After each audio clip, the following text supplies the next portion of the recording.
நாம் தமிழர் கட்சியினுடைய நிறுவன தலைவர் சீமான் அவர்கள் வந்து எங்களுடைய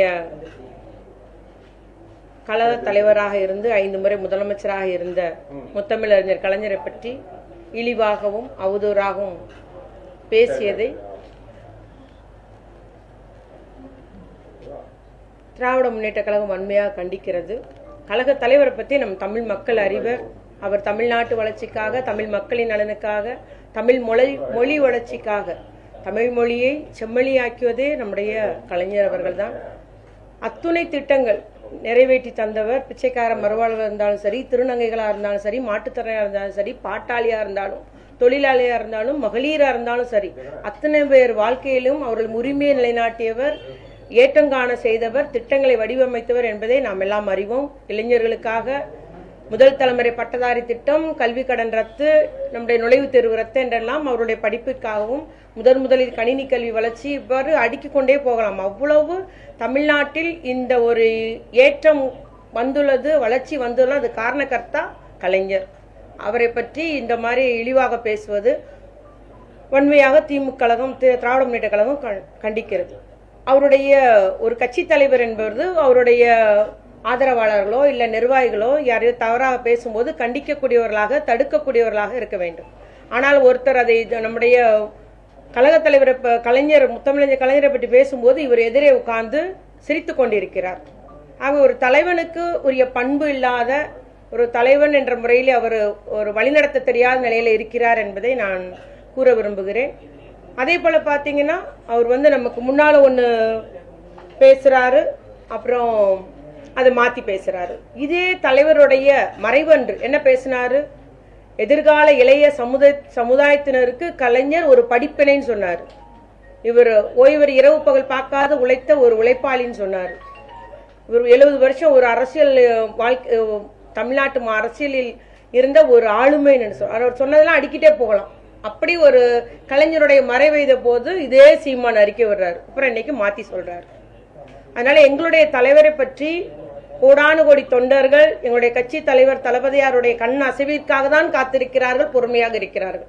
ஆளுங்கட்சியில் இருக்கிறோம், முதலமைச்சராக இருக்கிறார்கள், அதனாலதான் பொறுமையாக இருக்கிறார்கள். அதை எண்ணிக்கொண்டு என்ன இவர் என்ன அரசியல் அவதூறுகளோ இல்ல அரசியல் ரீதியாக குற்றச்சாட்டு கூறும்போது நாங்கள் எந்த நடவடிக்கை எடுக்கல. ஆனா ஒருத்தர் அருண்ன்ற ஒருத்தர் வந்து இந்த மாதிரி துரைமுருகன்றவர் வந்து ஜாதி பெயரை சொல்லி இழிவாக பேசுகிறார் என்று ஒரு புகார் கொடுத்ததுனாலதான் அரசு நடவடிக்கை எடுத்து அவரை கைது பண்ணது. ஆனா ஒரு தலைவனாக இருக்கிறவர் என்ன சொல்றாருன்னா கருத்துரிமை பறிக்கப்படுதுன்றாரு. அவர் பேசிய வார்த்தை, அவர் இயக்கிய சீமான் இயக்கிய தம்பி படத்துல வந்து அந்த வார்த்தையை உபயோகப்படுத்தினதுக்கு இதே சீமானவர்கள் அன்று எல்லாத்துக்கும் முன்னாலேயும் ஒரு சமுதாயத்தினர் குறிக்கிற சொல்லுன்னு தெரியாது, நான் மன்னிப்பு கேட்கிறேன், என்னுடைய வருத்தத்தை தெரிவிச்சுக்கிறேன்னு சொல்லி வருத்தம் தெரிவிச்சவர் தான். இனி இதுமேல் நடக்கான்னு வேற அன்னைக்கு சொன்னார். ஆனா மீண்டும் அதே வார்த்தையை இவர் வாயினாலையும் சொல்றாரு. இது நம்முடைய பட்டியல்ல 15வது ஜாதியாக அந்த சொல் இருப்பது கூட இவருக்கு தெரியாதல்ல, தெரியும். வாய்க்கு வந்ததை பேசிட்டு போறோன்றது நம்ம இதுல இருந்து தெரிய முடிகிறது. அதே வார்த்தை இன்னைக்கு சொல்லி இருக்கிறாரு. அவர் சொன்ன தொண்டர் சொன்னதை இவர் மீண்டும் சொல்லிட்டு கைது பண்ணுங்க அப்படின்ற மாதிரி சொல்றாரு. இது தலைவனுக்கு ஒரு அழகல்ல, தலைவனுக்குரிய பண்பும் அல்ல. சட்ட ஒழுங்கு பிரச்சனை உண்டாக்கணும், ஜாதி ரீதியா மத ரீதியா பிரச்சனை உண்டாக்கக்கூடியவராக தான் அவருடைய பேச்சுக்கள் இருக்கிறது என்பதை நான் கூற விரும்புகிறேன். ஏன்னா ஒரு முறை பேசியிருக்கிறாரு, நம்ம எல்லாம் தேவனுடைய பிள்ளைகள் நினைக்கிறோம், இந்த கிறிஸ்தவர்களையும் இஸ்லாமியர்களும். ஆனா அவர்கள் வந்து சாத்தானுடைய பிள்ளைகளாகி நீண்ட காலம் ஆகிவிட்டது அப்படின்னு சொல்றாரு ஒரு அறிக்கையில். இப்படி இஸ்லாமியர்களையும் கிறிஸ்தவர்களையும் பழி சொல்லி பேசுகிறார். ஒரு ஈரோடு இடைத்தேர்தல் என்ன பேசினார்னா, தூய்மை பணியாளர்லாம் தெலுங்குல இருந்து வந்தவங்க, அவங்க வந்து நம்ம தமிழ்நாட்டுக்காரர்களை கிடையாதுன்னு சொல்றாரு. ஆனா தமிழர் தமிழ் குடின்னு பேசுறவங்க எப்படி ஒரு ஜாதி பெயரை சொல்லி இழிவுபடுத்துறான்றத இந்த மாதிரி ஜாதி பெயராலும் மதத்தின் பெயராலும் சட்ட ஒழுங்கு பிரச்சனை உண்டாக்க வேண்டும் என்பதற்காகவே உரையாடி வருகிற பேசி வருகிற சீமான் அவர்களை திராவிட முன்னேற்ற கழகம் வன்மையாக கண்டிக்கிறது. அதே மாதிரி பாத்தீங்கன்னா அவருடைய சொற்கள் முன்னும் பின்னாக இது ஒன்னே எடுத்துக்கலாம். நம்ம இந்த வார்த்தையை சொல்லி பேசினதா இருந்தாலும் சரி, கலைஞரை பற்றி பேசினதா இருந்தாலும் சரி, நிறைய தருணங்களை நம்ம பார்த்தோம்னா இன்னைக்கு ஒண்ணு பேசுறாரு, அடுத்த வருஷம் ஒண்ணு பேசுறாரு. அதனால அவருடைய மனநிலையை அவர் சோதிப்பது நல்லது அப்படின்றது என்னுடைய தாழ்மையான கருத்தை நான் கூறிக்கொள்ள விரும்புகிறேன். அது மாதிரி பேசுறதும் கைது பண்ணிடுவீங்களா? இது கருத்துரிமை தானே. சவுக்கு சங்கரை ஏன் கைது பண்ணீங்க, ஃபெலிக்ஸ் ஏன் கைது பண்ணீங்கன்றாங்க. அதுல பெண் காவலர்களையும் உயர் அதிகாரிகளையும் தவறாக சித்தரிச்சு பேசுறாரு, தவறான முறையில இணைத்து பேசுகிறார். அதற்கு பெண் காவலர்கள் புகார் கொடுத்திருக்கிறாங்க. புகார் கொடுத்ததுனால அந்த கைது நடந்திருக்கு, அது வழக்கு நடக்குது, நீதிமன்றத்துல வழக்கு நடக்கு, நீதிமன்றம் பார்த்துட்டு இருக்கு. அதை அப்ப இவர் நியாயப்படுத்தி பேசுறாரா? இப்ப பெண் காவலர்களை தவறா சொன்ன இவர் ஏத்துக்கிறாரா? ஆகவே அந்த நேரத்துக்கு என்னன்னா வாய்க்கு வந்தது பேசுவோன்ற மாதிரி இவர் பேசிட்டு இருக்கிறாரு அப்படின்றதுதான் என்னுடைய கருத்து.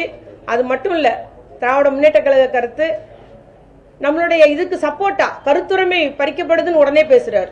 கருத்துரிமைன்றது எவ்வளவோ அரசியல் வேறுபாடுகள் இருக்குது, கட்சி வேறுபாடுகள் உண்டு, கொள்கை வேறுபாடுகள் உண்டு.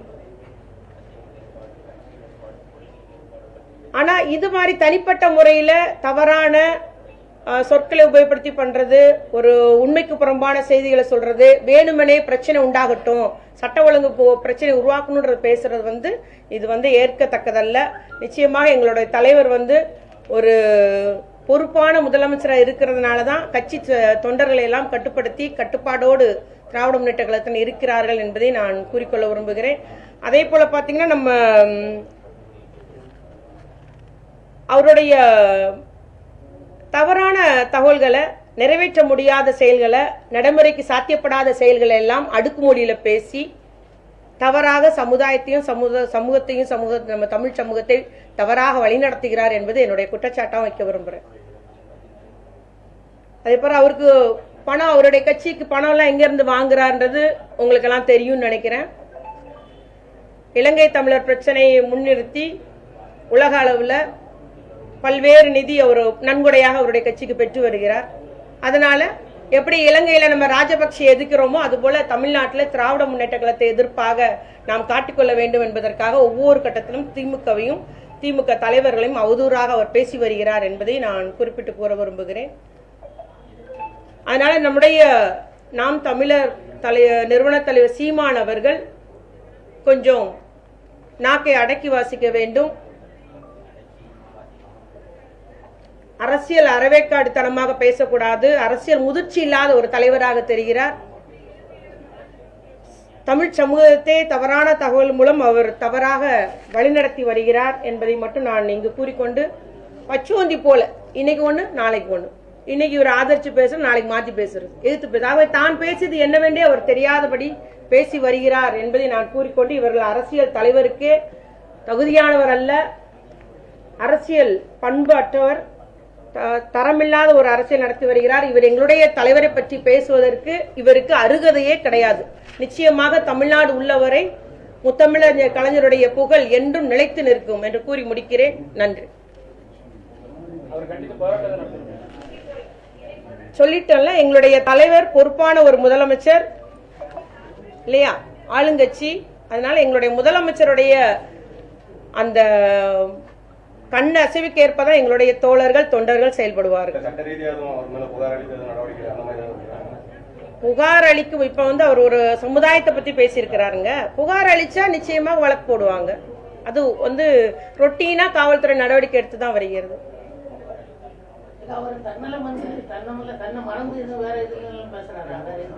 சொன்னேன்ல, அவர் மனநிலை சோதிப்பது நல்லதுன்னு சொன்னேன் இல்லையா.